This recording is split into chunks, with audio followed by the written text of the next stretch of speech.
Hi and welcome to the captain's podcast. My name is captain Shashank और आज हम बात करेंगे 7 ऐसे तरीके जो आपको दिन ब दिन स्मार्ट बना सकते हैं। मैं पर्सनली इन चीज़ों का यूज़ करता हूँ। स्मार्ट बनना क्यों ज़रूरी है? बेसिकली अगर आप कोई भी चीज़ चुनते हैं अपने गोल्स में, अगर आपको एंटरप्रेन्योर बनना है या आपको अपने करियर में ग्रो करना है, तो स्मार्टनेस की बहुत ज़रूरत होती है। स्मार्ट से क्या मतलब है एक्चुअली? कि you are able to comprehend, मतलब आपके आसपास क्या चल रहा है, आप उसको एनालाइज कर सकते हैं, एक अपना पर्सपेक्टिव बना सकते हैं, अपनी ओपिनियन बना सकते हैं। अब वो सही होगी या गलत, that is different thing all together, लेकिन आपका एक पर्सपेक्टिव होना बहुत ज़रूरी है। तो वही चीज़ है जो आपको औरों से अलग करती है एंड आपको अपने गोल्स के नज़दीक लेके जाती है। तो आज बात करेंगे उन 7 ऐसे तरीकों की जो आपको स्मार्ट बना सकते हैं। तो बने रहिए इस पॉडकास्ट में एंड तक। And if you have not subscribe to the channel, please subscribe because we bring out such videos every week. So let's dive in and find out what are the 7 ways that make you smarter.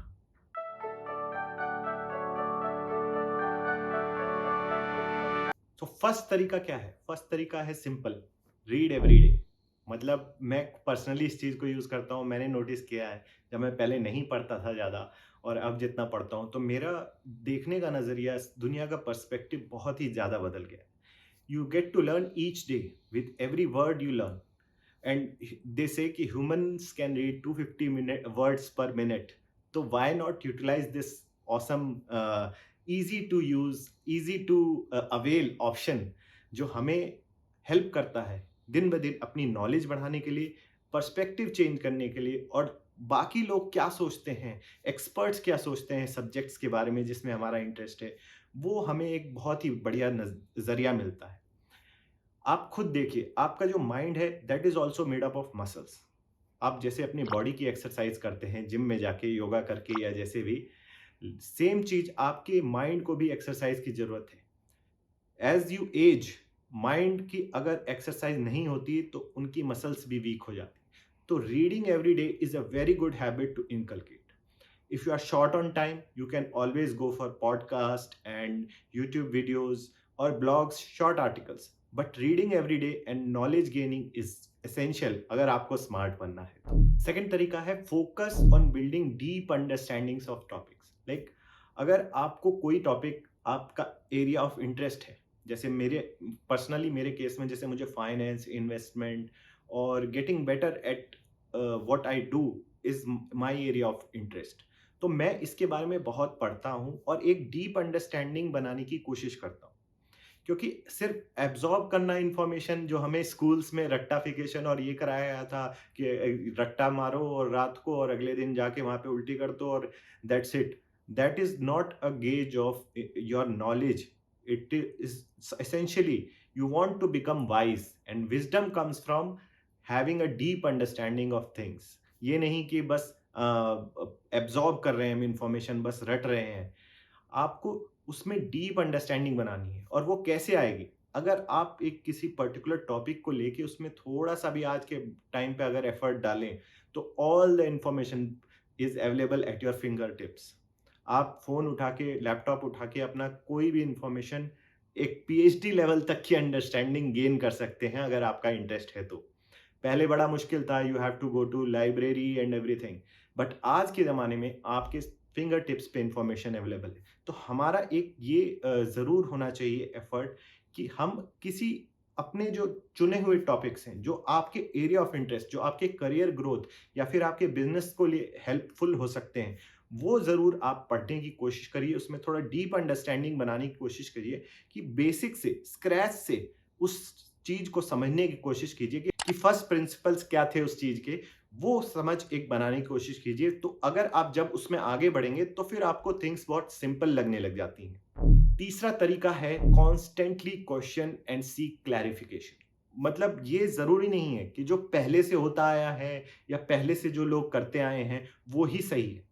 अगर आप एक curious आदमी हैं, अगर आप curious person हैं, तो आपको हमेशा क्वेश्चन करना चाहिए स्टेटस को।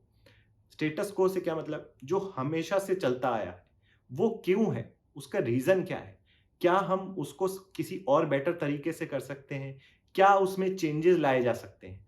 वो क्वेश्चन करने की ज़रूरत बहुत होती है ऐसे टाइम पे।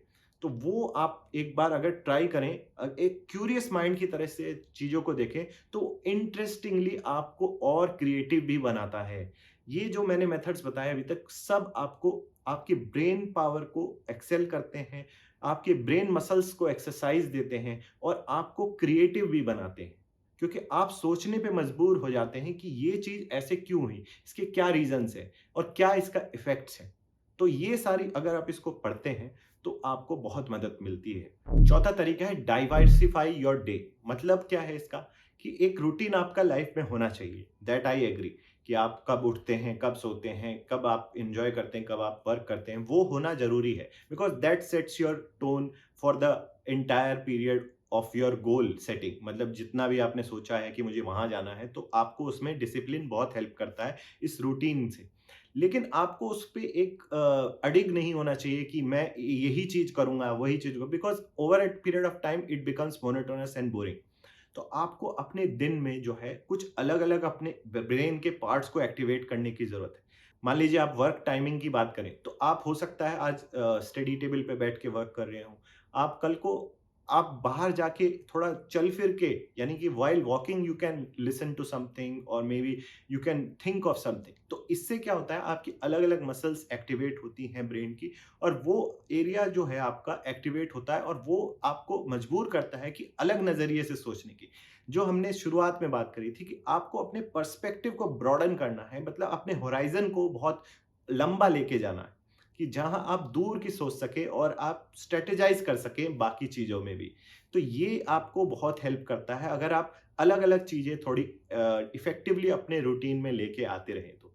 और वो साथ ही साथ आपके बोरिंग रूटीन को थोड़ा-सा इंटरेस्टिंग भी बना देता है और आप जल्दी ही इससे मोनोटोनस रूटीन से बोर नहीं हो पाते। तो ये आपके लिए बहुत अच्छा तरीका है अपने आप को स्मार्ट बनाने का। पाँचवाँ तरीका है रिव्यू लर्न्ड इन्फॉर्मेशन। मतलब आपने जो अब तक सीखा है अपनी लाइफ में, उसको कॉन्स्टेंटली क्वेश्चन करना भी ज़रूरी है। जो पहले से होता है उसको तो कर ही रहे हैं हम, लेकिन हमने जो सीखा है, मान लीजिए हमने बचपन में सीखा था कि भाई प्लूटो प्लैनेट है। अब फिर कुछ दिन बाद पता चला कि वो प्लैनेट नहीं है।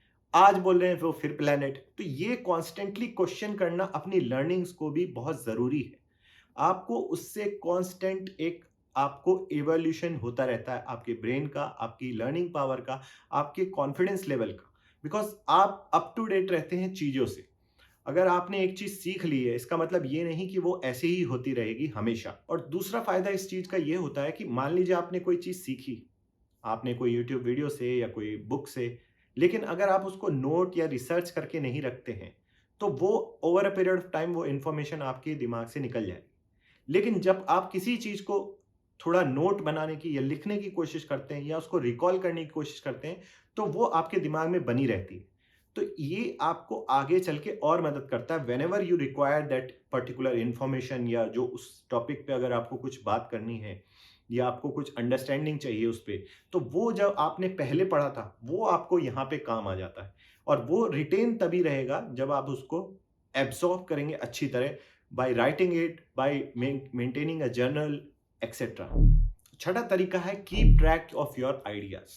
कहने का मतलब क्या है कि आपने जो अपनी नॉलेज बेस बनाया है अब तक और जो आप आगे बनाएंगे, तो उसमें कई इंटरकनेक्टेड आइडियाज आपको आगे चल के मिलेंगे। मतलब आप कोई चीज जो आपने इन्वेस्टमेंट में पढ़ी होगी, वो आपके पर्सनल लाइफ में यूज हो सकती है, या कोई आपने जो अपनी पर्सनल लाइफ या एक्सरसाइज रूटीन में कुछ चीज सीखी होगी, वो जैसे हमारे केस में अगर हमने कोई मिलिट्री एस्पेक्ट में कोई चीज सीखी, वो आज हम कॉर्पोरेट एस्पेक्ट में उसको लगा सकते हैं। तो वो जो आहा मूवमेंट होता है कि आप एक आइडिया को उठा के दूसरी जगह फिक्स कर रहे हैं या दो आइडियाज को मिक्स कर रहे हैं जो इंटरकनेक्टेबल है, वो चीज तभी हो पाती है जब when you are able to make connections. और वो तभी होगा जब आप अपने आइडियाज का एक ट्रैक रखें। Basically maintaining a journal, like we discussed in the previous point, is very helpful in these cases. अगर आप कॉन्स्टेंटली आइडियाज को, अपने जो आपके नए आइडियाज हैं, उनको नोट डाउन करके रखें या उनको ट्रैकेबल फॉर्म में, आजकल तो एक्सेल वगैरह पे हो जाता है, उसमें करके रखें, तो आपको इंटरकनेक्ट करने में फायदा होगा आगे चल के। और साथ ही साथ कोई जरूरी नहीं है कि आपके हर ideas will work whenever you feel like it, but you never know कब कौन सी चीज आपके काम आ जाए। तो तो ये एक ट्रैक रखना अपने आइडियाज़ की, अपनी क्रिएटिविटी को आपको बहुत हेल्पफुल रहता है and it saves you time as well. And last part जो मैं बिल्कुल डिस्कस करना चाहूँगा that is allowing yourself to change. Adaptable होना चाहिए अपने आप को, क्योंकि आपको पता नहीं चलेगा कब चीज़ें ऑब्सोलीट हो गई, कब आप अपने ही ईगो में आके अपनी ही चीज़ पे अड़िग रह गए और उससे चेंज नहीं हो रहे हैं, तो वो आपको बहुत नुकसानदायी हो सकता है। अगर आप एडैप्टेबल हैं, आप इन्फॉर्मेशन को अपने कॉम्प्रिहेंड करके सोच सकते हैं एक प्रैग्मेटिक वे में, मतलब एक प्रैक्टिकल वे में सोच सकते हैं कि नहीं, ये जो चीज़ मैंने पहले सीखी थी, ये गलत है। ये सामने वाला जो बता रहा है, ये चीज़ नई इन्फॉर्मेशन मेरे पास आई है, दिस सीम्स मोर प्लॉजिबल, मतलब ये ज़्यादा सही लगती है मुझे। तो ये कुछ तरीका है अपने आप को आपको एक एडैप्टेबल वे में ढालने का, कि अगर आप अपने आप को चेंज अलाउ करते हैं, तो हमेशा आप बेटर वे में जा सकते हैं। आप कॉन्स्टेंटली इवॉल्व हो सकते हैं। जैसे नेचर भी हमें कॉन्स्टेंटली इवॉल्व करता है। अगर आप प्रैक्टिकली आप खुद एफर्ट डाल के अपने आप को चेंज होने के लिए अलाउ करेंगे, तो आई फील वो बहुत ही अच्छा तरीका है अपने आप को आगे बढ़ाने का एंड साथ ही साथ स्मार्ट बनने का। तो ये तो थे कुछ तरीके जो मैंने आपको बताए। आप क्या सोचते हैं इस बारे में, और क्या चीज़ें एम्प्लॉय करते हैं अपनी लाइफ में टू बिकम स्मार्टर? ज़रूर कमेंट करके बताएं। And if you like this podcast, just like, share and subscribe to the channel. Thank you for watching. जय हिंद।